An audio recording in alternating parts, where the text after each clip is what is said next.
So thanks everyone for joining us tonight. I wanted to start this evening's agenda with acknowledging that we are located in Mi'kma'ki, the traditional and ancestral territory of the Mi'kmaq people.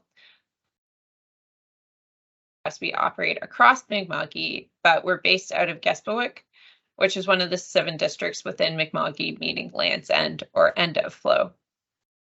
This land is governed by the treaties of peace and friendship and we recognize that we are all treaty people and have responsibilities to each other on this land.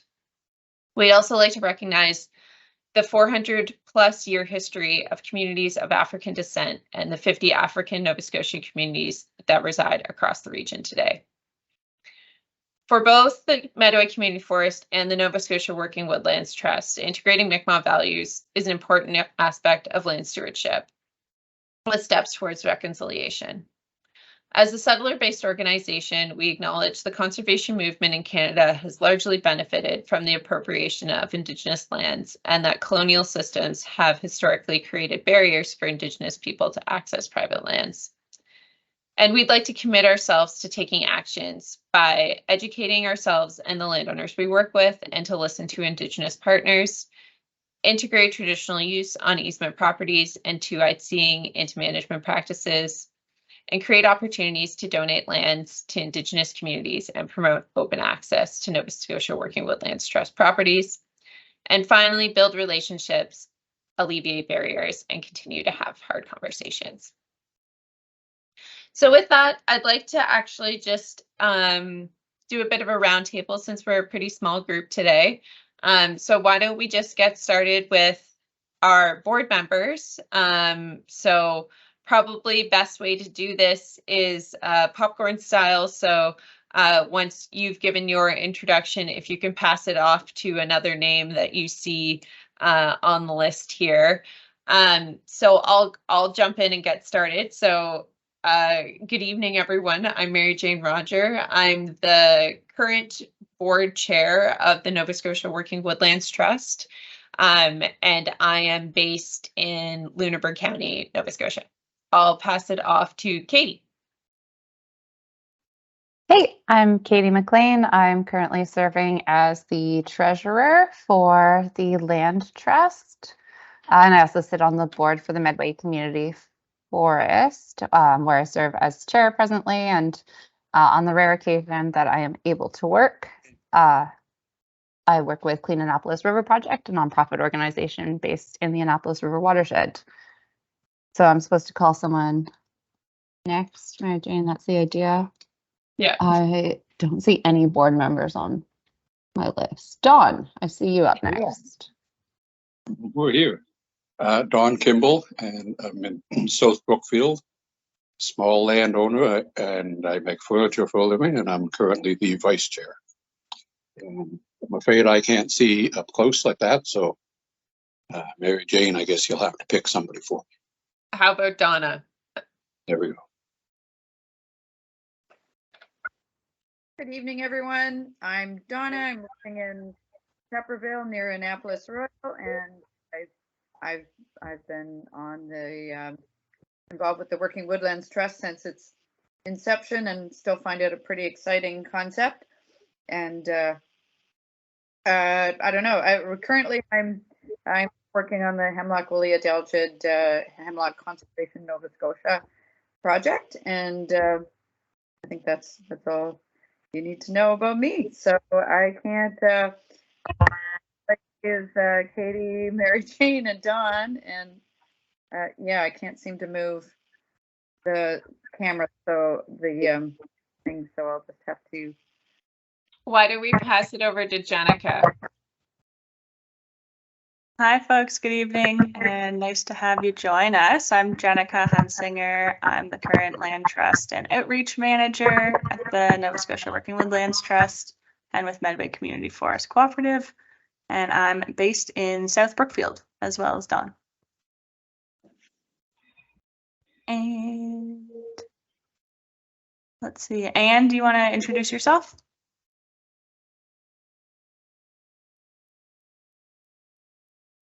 Me? I'm just looking at my Hi, list, and you're top of my list. Yeah, okay. I'm in Roberta, Richmond, County, and on family, and so I'm interested in how the land might be shared more appropriate. We kind of got a spotty connection there with you, Anne, but it's nice to have you. How about we did skip a MCFC staff member, Matt Miller. Yeah, hi everyone. My name's Matt Miller, General Manager of the Medway Community Forest Co-op. I've been with the organization since about November of 2021. And yeah, generally kind of sit in on these meetings and support as best I can. So I'll be taking notes tonight. Thanks very much for joining us. And I see a good Pictou County boy on there in Tony Mumry, so I'll call him up next. Yeah, thanks a lot, Matt, for the hot seat. So Tony Mumry here. So I'm the forester for the town of New Glasgow, where I've worked on management of forest resources, particularly around source water protection and watersheds for a long time now. I've been following the work at the Nova Scotia Working with Lot Trust for a couple of years, and I'm just really interested in the progress you've made and in seeing if there's anything we can do at this end of the province to help you along. So I don't know who else is on the list here. I don't know who hasn't gone. We How can about jump Sally? to- There's there a you go. Sally on the list, so Sally, you're next.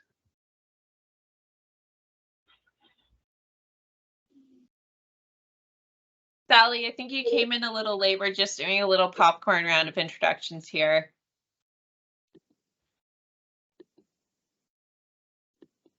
Maybe she's catching her dinner. Oh, she's gone. Okay, Kim, I think you're our last one. Hi, I don't know. I don't see me. Can you hear me? We can hear you. Okay. No, I'm in Burlington, Kings County. I own about 100 acres, and I'm interested in preserving it, and I always follow you guys. Great. Happy to have you, Kim. Oh, I did forget Sherman Cindy. I don't know how I could have done that. It's Sherman Cindy here. We're in East Sable River, Shelburne County on 500. We're land stewards of 500 acres of Atlantic coastal forest. Thanks so much, everyone. It's always nice to get a little bit of an idea of who's sitting around the table for these things, especially when we're in a nice small group like this. So I just pulled up this slide to just give you guys a little bit of an idea of where we're at as an organization in terms of our team. Unfortunately, with summer schedules, it's always a challenge to organize these events, but we were under a bit of a time crunch to get the AGM done. So we are missing quite a few board members tonight. But right now, our core staff, we have Jenica Hunsinger, who is our Land Trust and Outreach Manager, who will actually be leaving our team, sadly, at the beginning of August. So we do have a couple open positions that we are looking to fill that can be found on our website. Matt Miller does do some supporting work for the organization, but largely his role is with the Medway Community Forest Cooperative. I am the acting chair of the organization. I do actually need to be nominated as a director tonight in order to do so.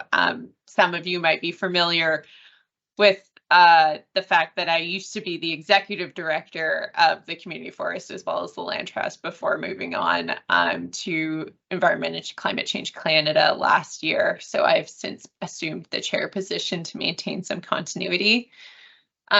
We have Don Kimball as our vice chair, Katie McLean as our treasurer, Andrew Oliver, who unfortunately couldn't join us tonight, as our secretary, as well as numerous very talented directors, including Bob Bancroft, Colin Gray, Donna Crosland, Greg Watson, and Pat Wiggin. Oops.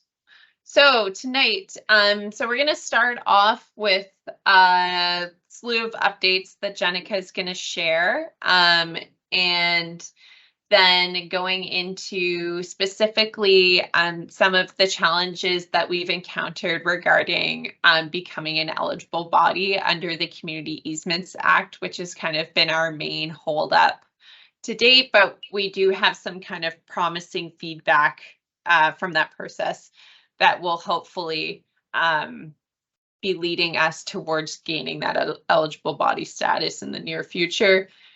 We also have some exciting news to share on terms of grants and project development, as well as just sharing some further details on where we're hoping to move with staffing over the next year.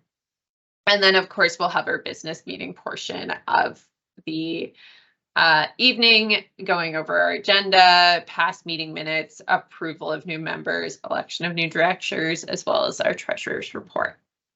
So with that, I will get Jenica to dive into the updates. And I guess Jenica, just let me know when you want the slides changed and I will flip through for you.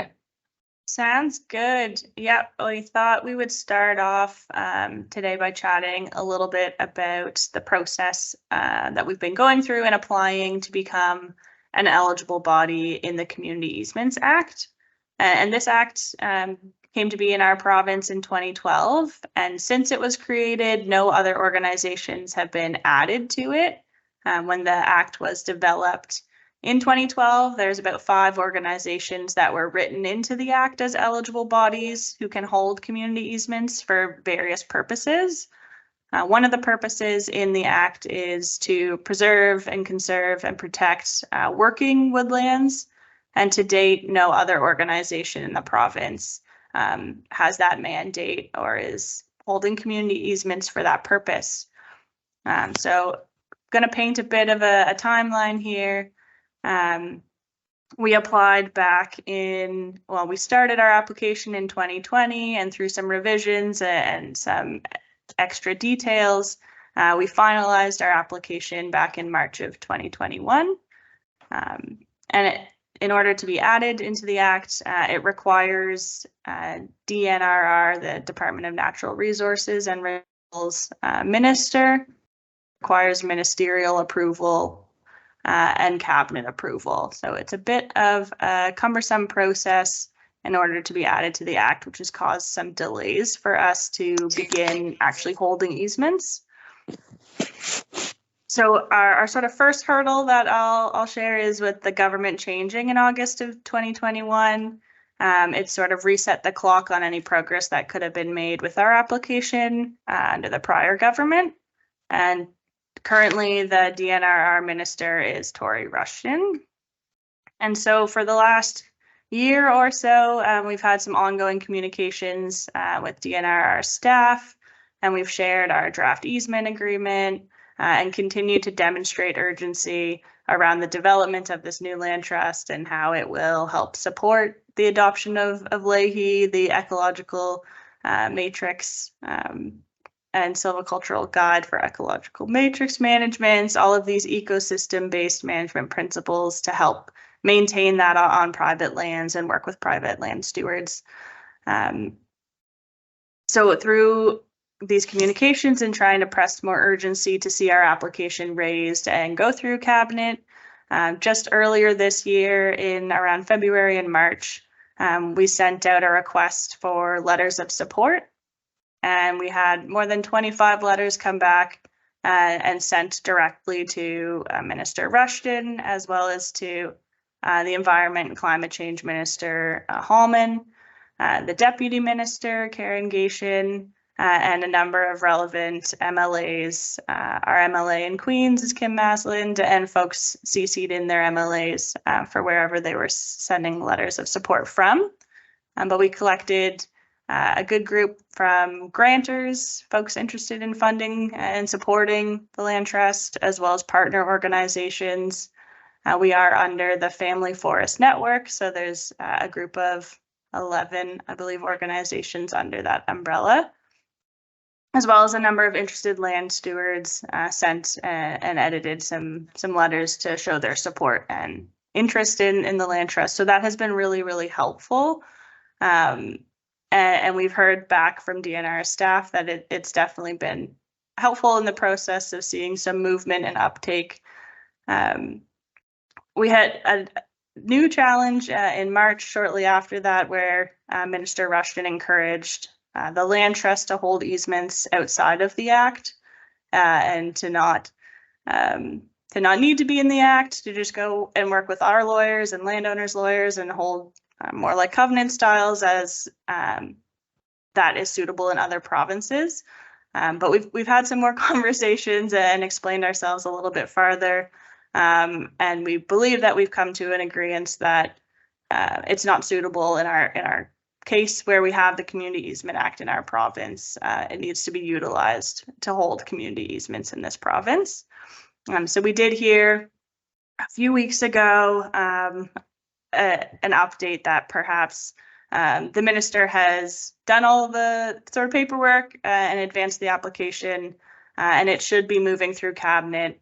They weren't able to share a timeline on that, so we are sort of left to sit and hope we see it through cabinet and continue some advocacy work and chatting with numerous cabinet ministers and cabinet members and hope we can see that we're added to that act ASAP. Maybe I'll just take a pause, and if there's anything anyone else wanted to add or any questions before we continue on.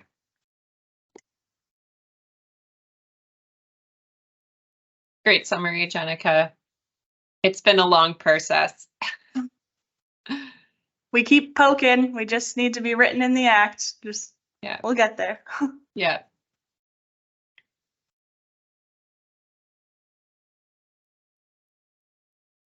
All right, maybe we'll slide over to the next there. So while we aren't in the Act yet and we're not able to currently start, visiting landowners and drawing maps and start actually building the terms of easements, we have been busy and there's a lot of project development underway and a lot of work going on. So I wanted to highlight some of the grants that we've been awarded and some projects that we're working on. The first one there, HCF, is the Habitat Conservation Fund, and that's through the province.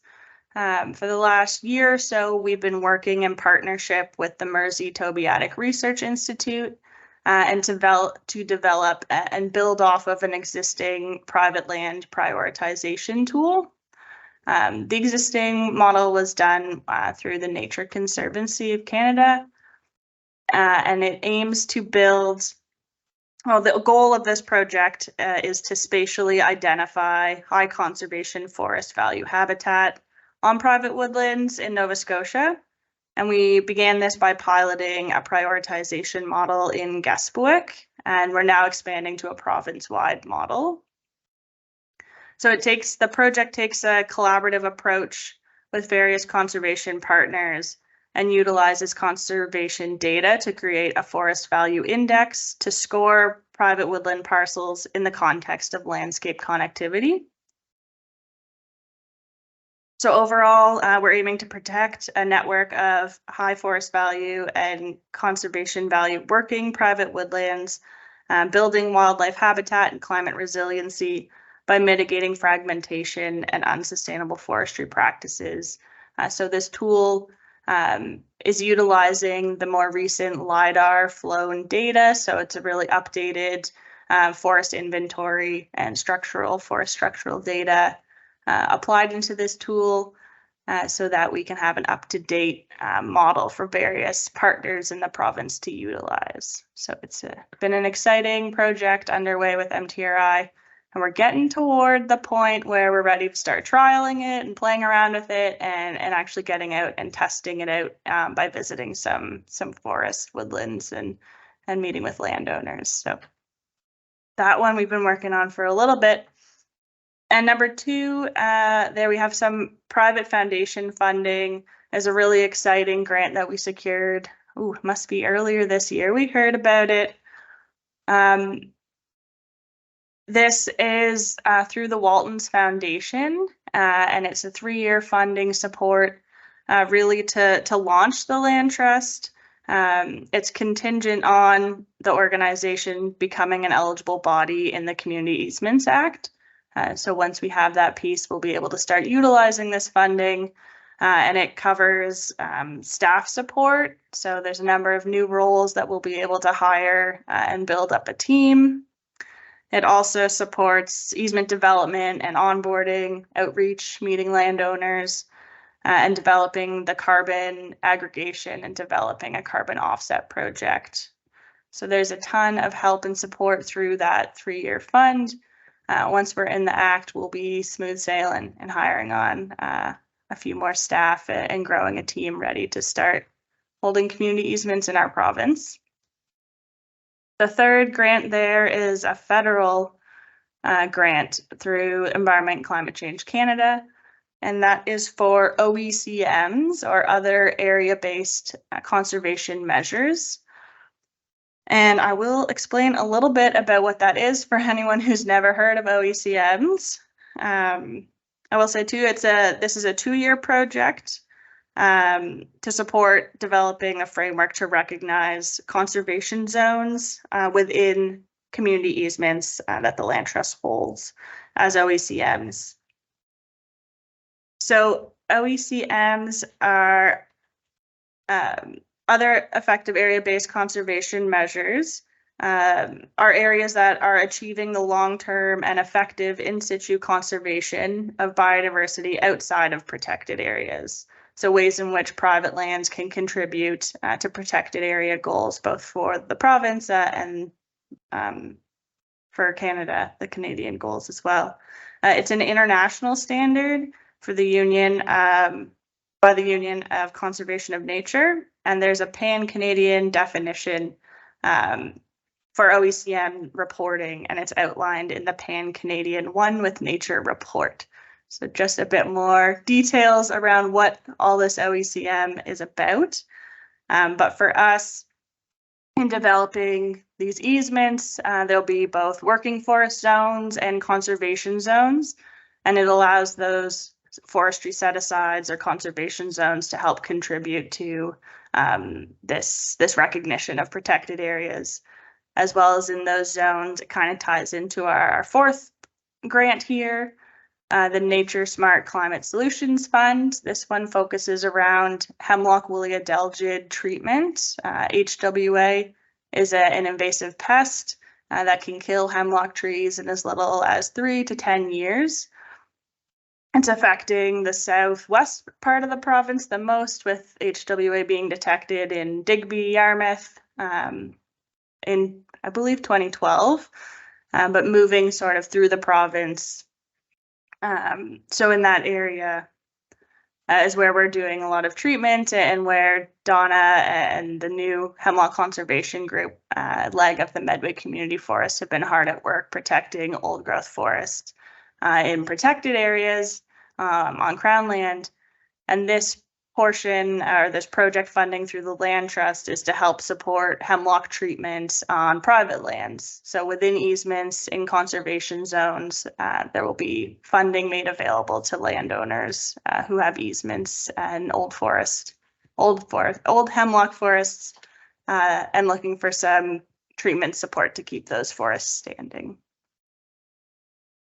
Now, I rattled them all off, and I thought I was going to pause and see if anyone wanted any more details, but I'll do that now and see if there's anything else to add here before we move on.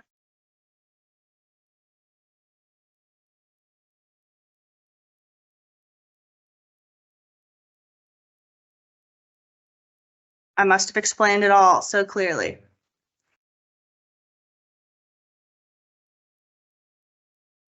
All right, and our staffing update, Mary Jane let everyone know at the beginning of the meeting here that I will be stepping away from my role.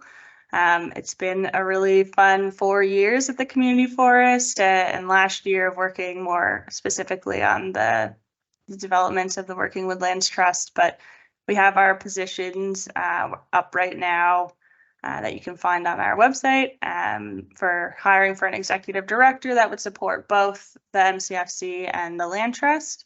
And we're also hiring for the land trust manager right now.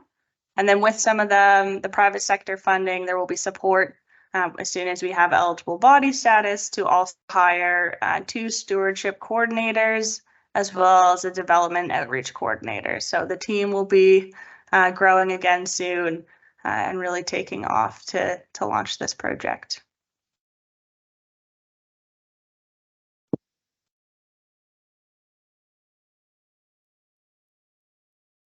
Oh yeah, okay. I clicked on something and my screen went funny, but I wanted to share as well as a bit off the agenda, but just a few outreach events coming up next this weekend, this Saturday. Our summer outreach intern, Elizabeth, will be joining the festivities at Riverfest at Jubilee Park in Bridgetown. And Katie, I believe, will be playing an active role in that as well and has been planning the event. It sounds like a really fun day with a big turnout and all sorts of fun for everyone. But there'll be a booth there with Elizabeth sharing about the community forest and the land trust, as well as the Hemlock Conservation Project. As well as next Wednesday, James Steenberg, who is the research and planning forester with the Department of Natural Resources and Renewables, and he's going to be presenting on climate change, carbon, and forests, and provide an update for the ecological forestry and triad as a crown on Crown with some updates. And then I just wanted to note too that we'll be hosting the community forest hosts a forest market every year. And this year it'll be August 27th. That's a Sunday in Annapolis Royal. And it's always a really nice day to get out and support some local artists and crafters and just visit the town of Annapolis Royal. A bit of a plug for some other ways to come hang out in person. Great. I guess I'll just leave it there. Are there any other questions for Jenica before we get into the business meeting?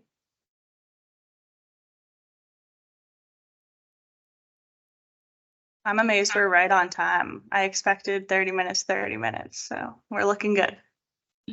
I think Donna, you have a question?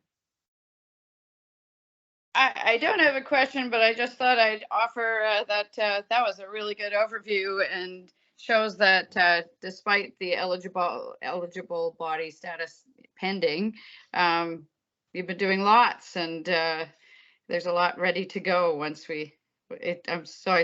I think we should all still be excited about the Working Woodlands Trust, and just when did you say exactly? If it's moving through cabinet, that's what you said, right? It's moving through cabinet? Yeah, they weren't able to give a timeline, so we don't know when exactly.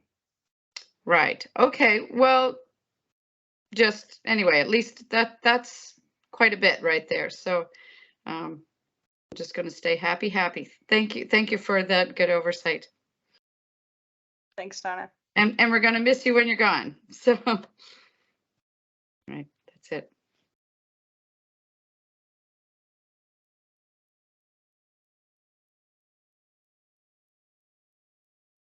Okay, well, I'll jump into the business meeting portion of the evening. So just a pretty simple, straightforward agenda for us tonight. We'll move forward with approval of the agenda, we believe we did not have an EGM last year, so we have a couple years of meeting minutes. Oh no, I think we only have 1 year of meeting minutes, but we have a couple years of treasurer's reports to get through. We'll also approve our new members and elect Dawn. I will probably ask you to take over the meeting for myself to be elected as a director. But to start, could I get a motion to approve the agenda as presented? Move. And seconder? Second. Thanks, Dawn. All right, so we'll get started with the approval of new members. And for For those of you who aren't members now, it's just a matter of signing up on our website, and you'll be added to the membership list. It's no cost. It's just another way to kind of support the organization, because we are a not-for-profit society. We do want to keep up a regular member list and make sure that it's open to all those who are interested and subscribe to our mandate. So this past year, so 2021, 2022, we welcomed all these board members. So Gabrielle Fraser, Catherine Stevens Duan, Mary Manning, Phyllis Price, Henry Mugga, Carly Archibald, Lindy Coyle, Barbara Haley, and David Miller as new members. So I'll ask for a motion to approve the following new members as presented.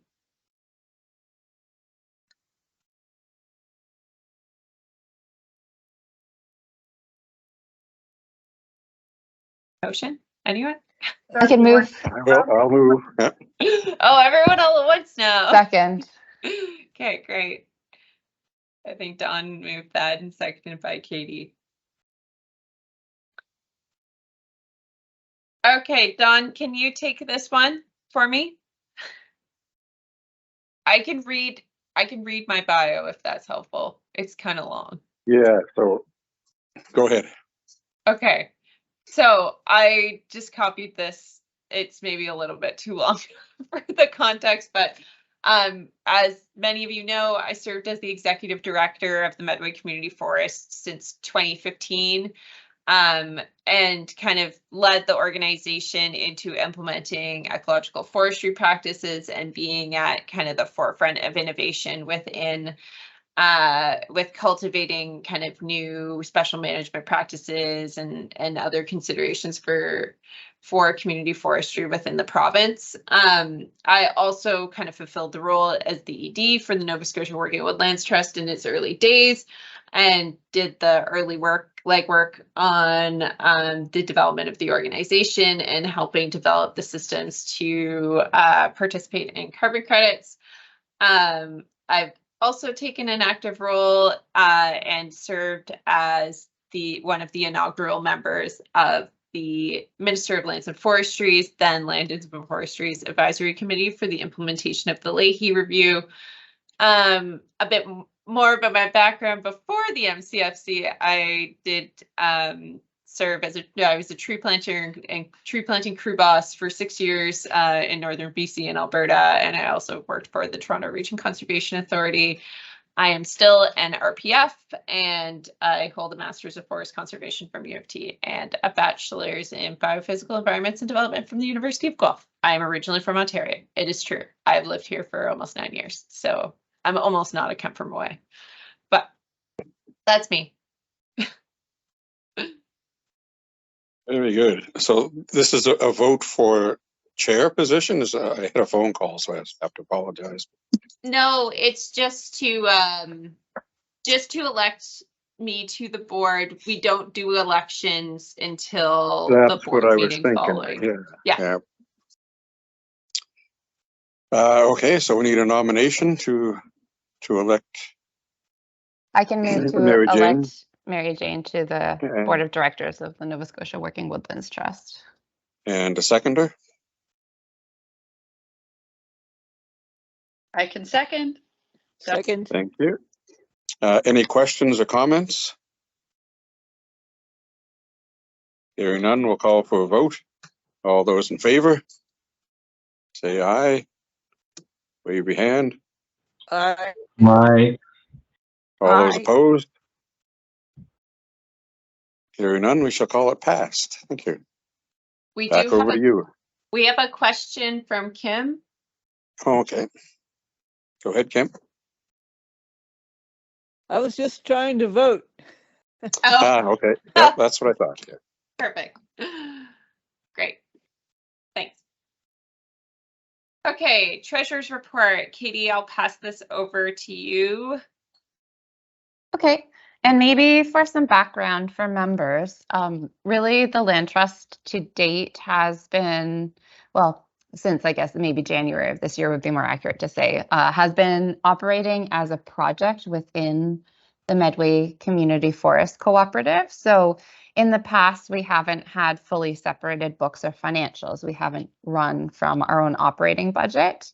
You can think about it as a project incubated by the Community Forest Cooperative. So we do have profit and loss statements from the calendar years of 2021 and 2022 to present. But one thing to keep in mind when you see a deficit in the profit line is those costs would have been absorbed by the Community Forest Cooperative because it's a very incestuous relationship between the two in terms of sharing money. And what you'll see later is that for this year, we're moving to completely separate those organizations just for ease of administration and to kind of facilitate work as we plan to gear up. So for 2020, you'll see here there wasn't a lot of activity. So we had some dues and subscriptions and a small amount in legal fees, which was paid out. And really, well, at that point in time in 2020, we wouldn't have had any dedicated staff for the land trust. We would have had Mary Jane as the either general manager, executive director, I forget when the title change came, working as our staff member with volunteer support from the board. And then 2021, you see a little bit more activity reflected. So some subcontractor fees, legal and professional fees, bank charges and business fees and subscriptions, but still an overall loss. But again, we weren't managing the organization as its own entity at that point in time. And I think if we jump to 2022, Jenica, you'll see a very similar loss on the profit line. And again, a little more activity as we start to mature as an organization. So some advertising and promotional expenses, bank charges, business fees and subscriptions, legal and professional fees, meetings and workshops, mileage. And here you can start to see Jenica's wages being reflected as coming from that organization. But again, really, there wasn't a complete separation of organizations at that point in time. So I might ask for a motion to approve the profit and loss statements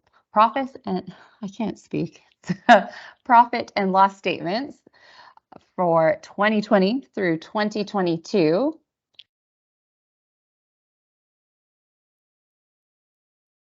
I can make a motion. Oh, I was actually motioning because I'll second it. I think that's in my my That's abilities. in your So role. yeah. I can second. Any questions?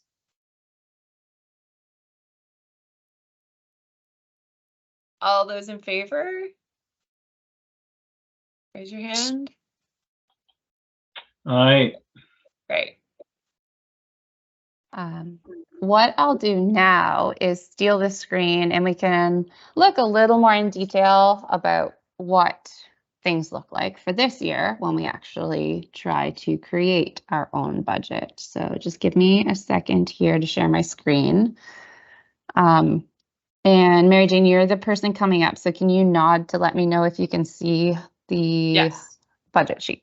Okay.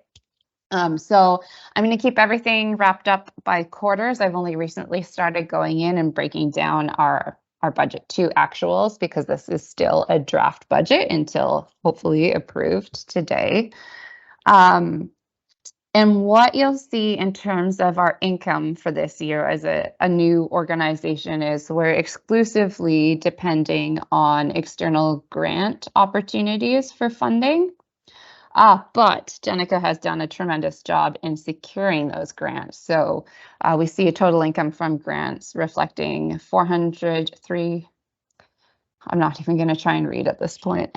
Katie, could you possibly make it a little bit bigger? It's pretty small. Yeah, and maybe what I'll do is just go by quarter. I think, There to you be go. honest, year end is going to be the most valuable piece, particularly with grants where I have things distributed in terms of cash flow is not as important, I don't think, as the amounts overall. Is that size a little bit better? Yeah. Okay. One thing I will note is that because several of these grants are based off a government fiscal year running until March, I have adjusted them. So some of the total amounts may not look the same as the grant total, and that's because this is only going from January of 2023 to December 31st, 2023, and there's 3 more months in that project year. And so really that's our income at this point in time. And those grants, so there is money from the Forest Innovation, I'm missing a T, Trust, the Habitat Conservation Fund, the Other Effective Conservation Measures program through ECCC, the Waltons Trust, our HWA or Hemlock Woolly Adelgid project, and some money for our summer student through Canada Summer Jobs. And I guess for the sake of showing people what we're trying to do, in case someone out there is wanting to volunteer to help me with things, because grants tend to have fairly specific direction and how expenses can be used. I've gone through all of our different grants and categorized them against what we use internally, come up with totals, and then can match that against our projected expenses for the year. So that's all in there. If we go to operational expenses, right now we're still at a place where we're learning how to manage our budget. The land trust is unique in that we anticipate taking in large sums up front to cover easement costs, and then those are held to cover both annual monitoring and other annual activities, but also to support a legal defense fund in case there was ever an infraction on an easement property. And so we're not in a position where we're holding any easements or have money for any endowments, but that's going to be managed separately from our operating budget. And we're currently seeking some external support in figuring out exactly how we work with those 2 different pieces of information.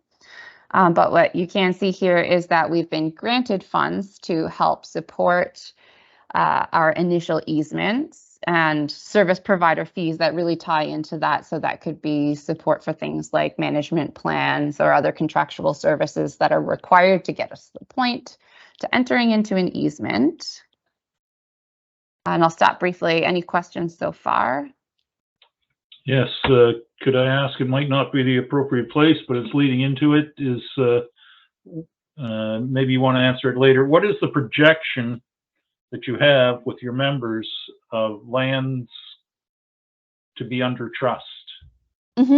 Our target for year 1, which we're hoping is this year, that hinges on eligible body status, is a minimum of 10,000 acres. And that's really been directed by our potential opportunity for a carbon agreement. So with the suite of properties that Jenica has been working to identify, we actually, I think, are on track that we could onboard more of that. It, in the end, will depend on the size of the individual properties that do or don't come in. Longer term, I would have to pull up a different sheet altogether. But year 1, our target is to launch with 10,000 acres minimum. And you feel you're on track to having that on in trust from the members that have currently shown an interest? Yes. Okay, good. Thank you. Yeah, and that 10,000 acre goal is largely reflective of the minimum number for aggregation to enter into a carbon project. So basically, we need to have 10,000 in order to finance the long-term stewardship costs for endowments on individual properties. The whole kind of this is the whole kind of model, which I know you guys are aware of. Sherman Cindy, but for others who are maybe a bit newer to the organization, kind of the key principle is that rather than going the route of a traditional land trust that requires some sort of endowment contribution or actively fundraises to pay for those long-term stewardship costs and potential legal costs, we're going through the route of selling carbon offsets from participating woodlots and then having those carbon offsets finance those long-term endowment costs, as well as returning some money back to the landowner. So it's a little bit complex, but it will set us up for success in the long term, really, in that we won't be super reliant on grant programs, fundraising, that type of thing. It'll kind of create our own self-sufficiency within the organization. And one thing in future years that we will, because things are going to go well, we'll get eligible body status, we'll enter into our carbon agreement, we'll have to create a income line associated with that revenue from carbon, because then we'll have a transfer out for endowment fees, but also it kind of feeds into expenses like ongoing monitoring costs. So this year's a little more simple in that we don't have those agreements and therefore that source of revenue in place. Because what is clear, and I was working with a figure that's maybe a little outdated, but the estimate was we'd require on average about $110 per acre for endowment costs. Obviously for 10,000 acres, 85,000 would not cover that. So the carbon revenue would be needed, or money sourced from other avenues. In the future, we anticipate there may be forestry activity that generates revenue. That's not something that's realistic for this year, so we have empty lines in that kind of category of expenses. And so just to clarify there, that will be for properties that the land trust will acquire over time through fee simple purchases rather than harvests that are occurring on landowners' properties. Those will be on properties that are owned by the land trust itself. Oh yes, sorry.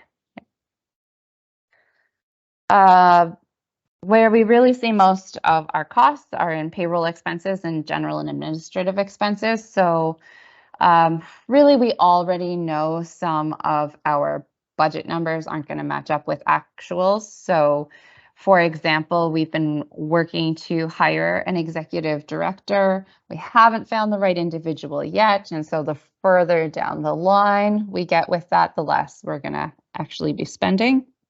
We do know that we've had Jenica, so this line to reflect her position should be fairly accurate, and we're working to fill that position for when she wraps up in the beginning of August. And through some of our grants, we were able to secure funding to bring on additional staff. So just to be conservative, I've only left those in the last quarter. I think if we're going to be realistic, we need to get a manager in place and then consider what additional support staff we can bring on board.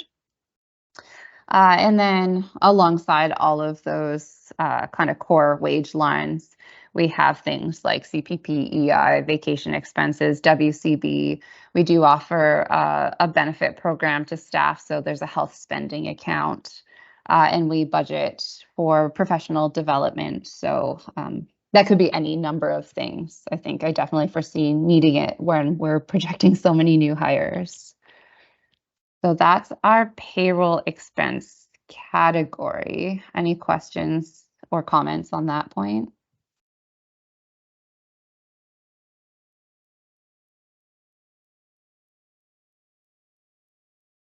Okay, so general and administrative, and this was an interesting exercise. We've applied for all these grants where we've outlined all of this work. And of course, as we move into the year and think about staffing, we may need to reassess how some of those grant funds are going to be used, or if some activities need to be deferred into the future. But I've done what I can based on what we had proposed, because this is a budget exercise and we'll deal with changes as they come. You'll see, even Jenica will see, like, as I was working through what's been made available through grants, I've significantly bolstered our original budget for legal fees. I think that's a place where we're going to need the external support once we have the go-ahead to get the ball rolling on things. I don't know that it makes sense for me to read this line by line. Is it large enough, Mary Jane, that it can be read? Small. Yeah, Wait, I mean, they're all pretty standard line items. Yeah, that's better. There's your year-end totals against your categories. You have my messy notes off to the side. I didn't think I needed to hide them from everyone. We're an open organization. There are some places where we'll continue to split costs with the community forest. So rent is an example of that.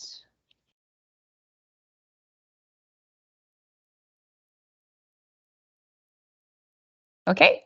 And a little differently than how we project our budget for the MCFC, I personally found it useful to capture some grant-specific expenses in a separate category, because sometimes they just really don't fit in other places. But if I was to not represent them in our budget, then it would look like we were making, like, say this whole category wasn't here, I'd have around $53,000 unaccounted for, which would look like profit, and that's not the reality. And while I could probably lump everything into contractor services, when we get to actually reporting on actuals or trying to make changes, that isn't very helpful, I don't find. So for those grants where there was some specific line items, I've identified those. And overall brought us to a projected income of $14.10. But the reality is that will be balanced out to zero with grants. We're not in the game of making profit off of them. Great. Thanks so much, Katie. This is really good to help people start thinking about how everything's going to work, and the amount of planning and work that you've put in here really shows. Yeah. Okay, any other questions? I'll stop presenting it. I will admit this is the first year I've kind of actively serving as treasurer in an organization, so there's going to be a learning curve, and we are looking for some external support to make it a smooth process.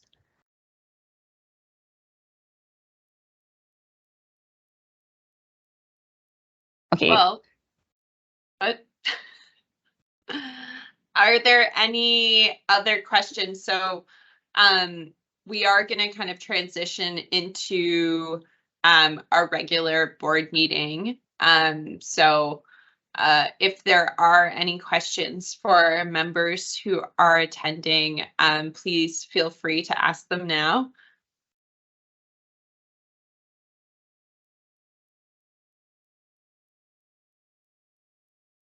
Okay, not hearing anyone, so I guess not. So I don't know, Katie, should we, I guess we don't typically invite members to board meetings, although they are welcome.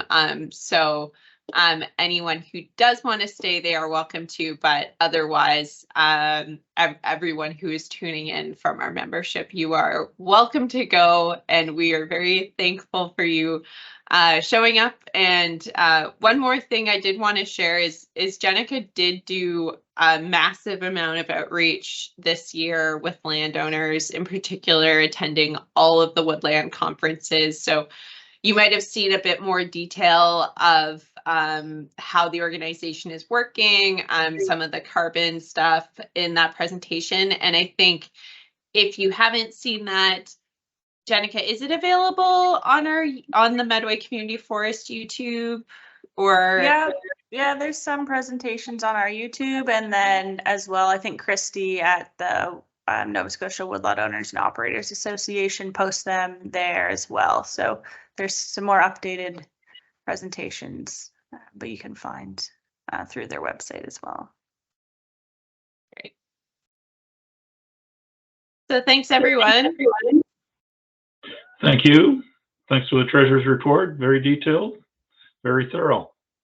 Thank you, Mary Jane. Thank you, Jenica. See you again later. Take care. Thanks. It was awesome to see some landowners